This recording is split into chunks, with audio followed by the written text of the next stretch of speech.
Bonjour mes téléspectateurs, auditeurs et auditrices de la radio-télé La VDC, la voix de la démocratie congolaise en collaboration avec Congo Forum. Votre charmante Solange Pliakas vous invite à suivre la revue de presse des séjours depuis Bruxelles, la capitale de l'Union européenne. Mesdames, Mesdemoiselles, Messieurs, auditrices et auditeurs de la radio-télé La Voix de la démocratie congolaise, bonjour. Voici la lecture de la revue de presse de la radio-télé La Voix de la démocratie congolaise en collaboration avec Congo Forum de ce jeudi 21 juin 2012. Depuis Bruxelles, au micro, Mademoiselle Solange Pliakas.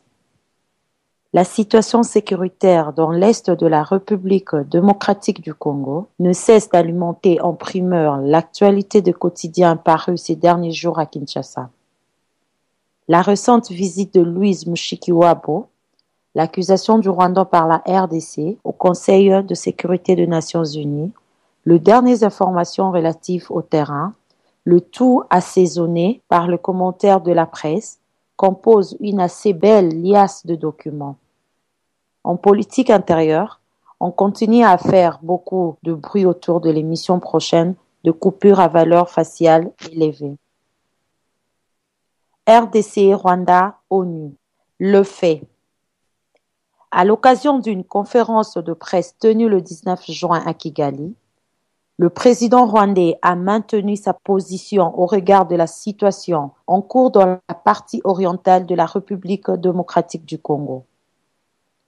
Pour Paul Kagame, le Rwanda n'est pas la cause des problèmes du Congo, car ceux-ci existaient avant sa naissance. En conséquence, a-t-il tranché, le problème congolais doivent être gérés par les Congolais?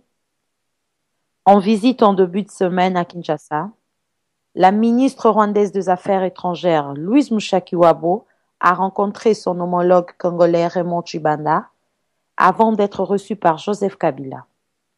Madame Mushikiwabo, quant à elle, a parlé des efforts du Rwanda pour la paix dans la région de Grand Lac et, cerise sur le gâteau, des News Time, journal rwandais favorable à Kagame. Il n'y en a d'ailleurs pas d'autres. A même a été jusqu'à mettre l'ONU directement en cause en titrant « Is MONUSCO supporting FDLR ?»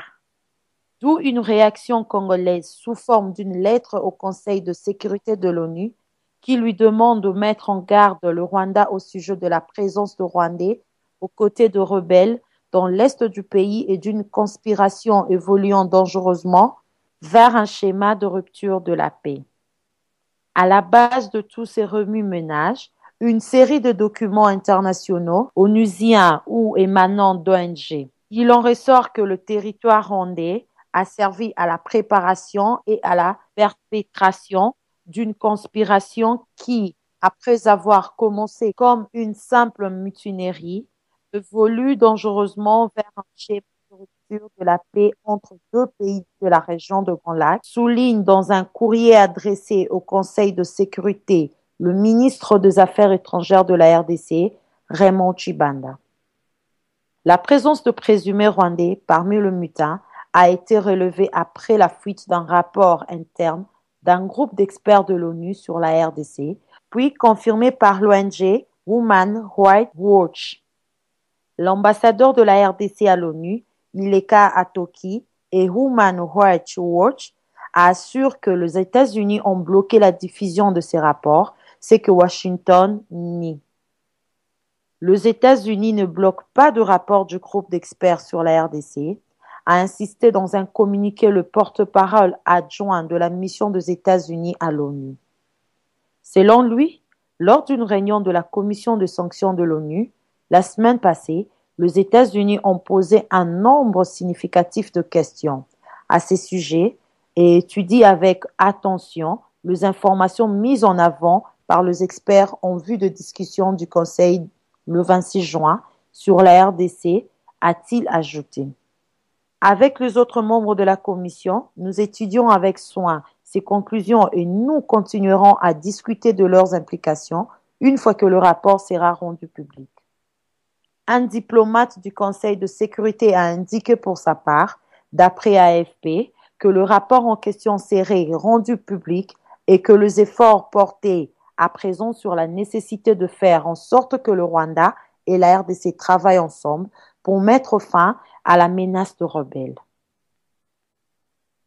Dans la presse, le phare titre RDC Rwanda. Où est la vérité? Et expose que la ministre rwandaise des Affaires étrangères, pendant son séjour à Kinshasa, a affirmé que son pays n'est pas impliqué dans le dossier sécuritaire du Nord Kivu. Il s'agirait donc d'une crise congolo-congolaise. Le journal ajoute que le président rwandais Paul Kagame, lors d'une conférence de presse mardi à Kigali, a abondé dans le même sens. Il est allé même plus loin, écrit le quotidien, en accusant l'Occident de vouloir déstabiliser le pouvoir de Kinshasa. Curieusement, fait remarquer le phare, les autorités de Kinshasa restent aphones. Entre-temps, le M23 a retrouvé une puissance de feu qui étonne. Le Congolais voudrait connaître la vérité dans ce qui se passe au Nord Kivu. Toujours dans ce même dossier, le phare indique affaire de mutin du M23, la RDC accuse le Rwanda au Conseil de sécurité. Dans sa correspondance adressée au Conseil de sécurité de l'ONU, le gouvernement de Kinshasa voudrait attirer l'attention du dit au Conseil sur le fait que les informations en provenance de sources variées mais concordantes font état de soutien dont bénéficierait le mutin à partir du Rwanda et de l'existence d'une filière de recrutement de combattants dans ce pays voisin, membres comme la RDC de l'Union africaine, de la CPGL et de la CIRGL. Le potentiel trouve plutôt que Kagame est mis en difficulté par ce parrain. Régent de la région de Grand Lac, écrit le journal, le président rwandais voit ses galons tomber un à un. Il vient de se brouiller avec ses parrains à cause de son implication avérée dans la situation d'insécurité qui est entretenue dans la partie est de la RDC depuis plusieurs années, affirme le confrère. Longtemps camouflé ou étouffé, le soutien de Paul Kagame aux groupes armés rebelles, au régime de Kinshasa, a finalement été mis à nu. Toutefois, poursuit le potentiel, l'homme fort de Kigali voudrait poursuivre son aventure hégémonique en solo.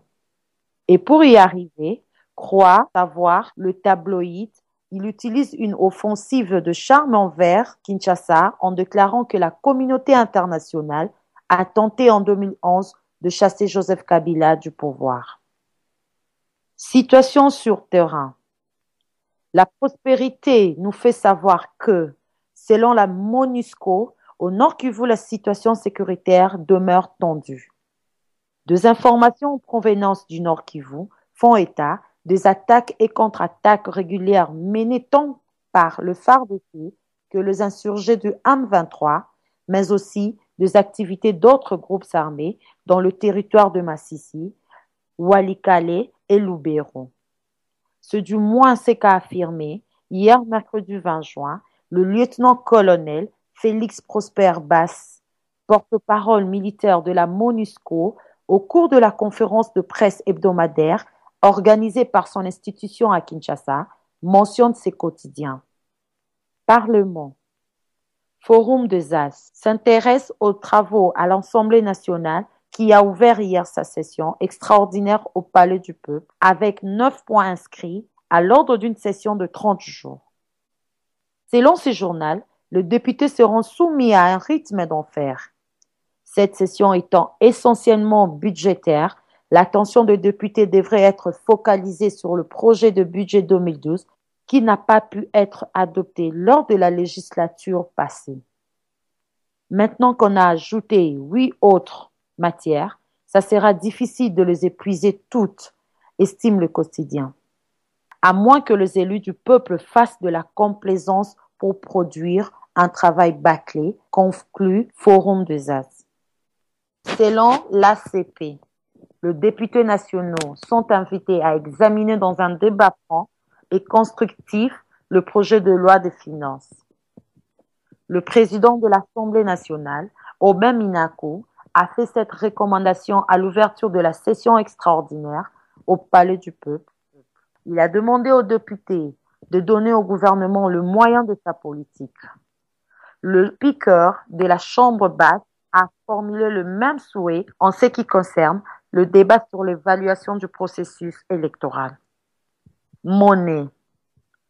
L'avenir annonce que le nouveau billet de la Banque centrale du Congo, BCC, qui seront bientôt en circulation, sont émis depuis 2005 et sont toujours dans le coffre-fort de la Banque centrale du Congo.